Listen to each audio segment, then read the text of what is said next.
Good morning, fee fi fo fum, and welcome to Frank's Giant Writing Workshop. How are you this morning? Ooh, I look rough. The song is Good Morning Britain.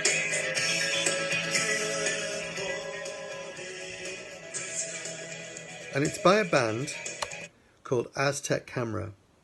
And I was thinking today that you've been doing these writing workshops for weeks and you've done some great work.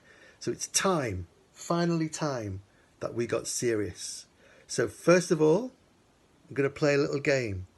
That band is called Aztec Camera, and we often have that band on because lots of people love that band.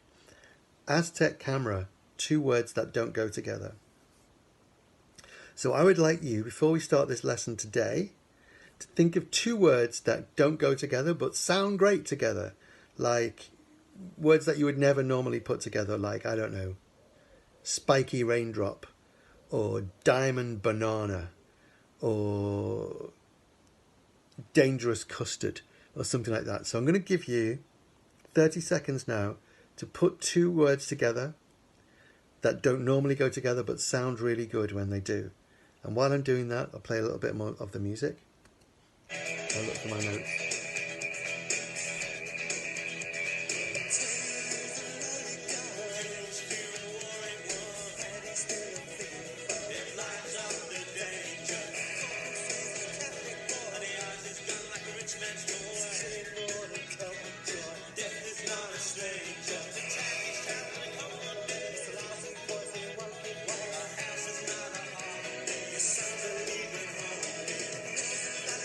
Okay, you've got two words? Right, those two words are the name of a character.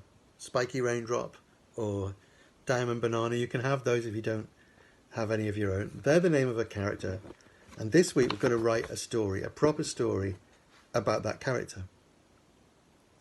And I'm going to give you the magic formula for beginning a story. And this is a magic formula. This has worked for thousands and thousands of years. All stories at some level start like this. Once upon a time there was a spiky raindrop.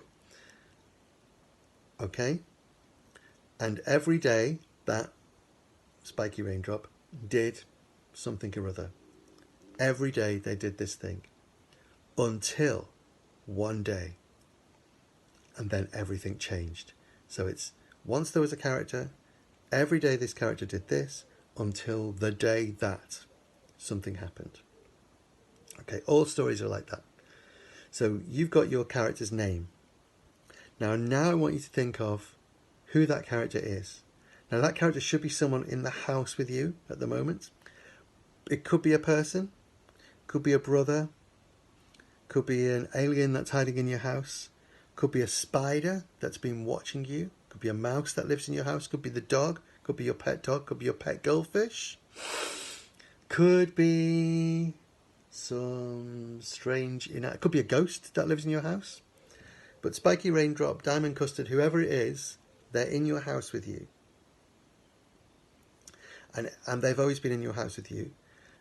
And every day they've done whatever they do, whether they're a spider, every day this spider scuttled across the floor. Every day this ghost peeped out at you. Every day this dog went for a little walk. Whatever. Think of what their normal thing is.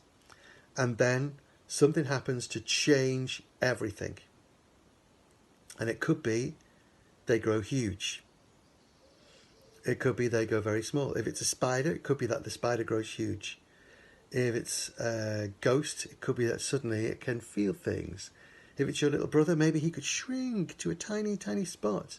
If it's your mum, maybe she's giant. Maybe a story about a giant mum would be good. But something happens to that character that changes them completely.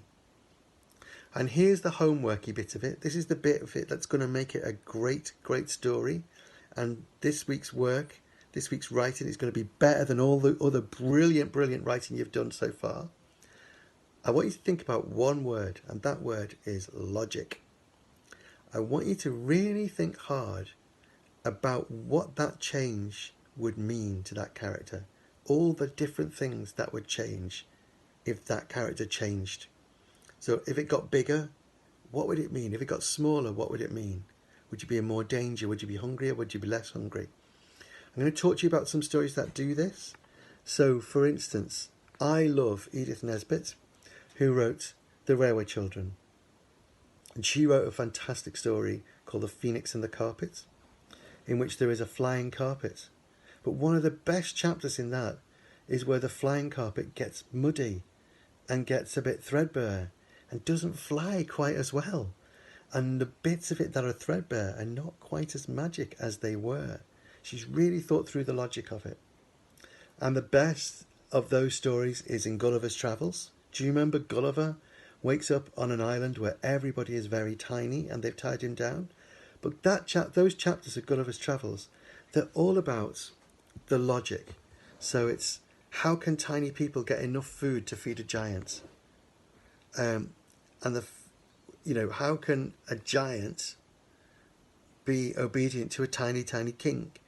And maybe the funniest bit is when Gulliver needs a wee, because he needs a wee, because he's a person. But these are tiny people, so the stench of his wee is absolutely overpowering, and when he wees, it's a river. So Jonathan Swift, who wrote that book, really, really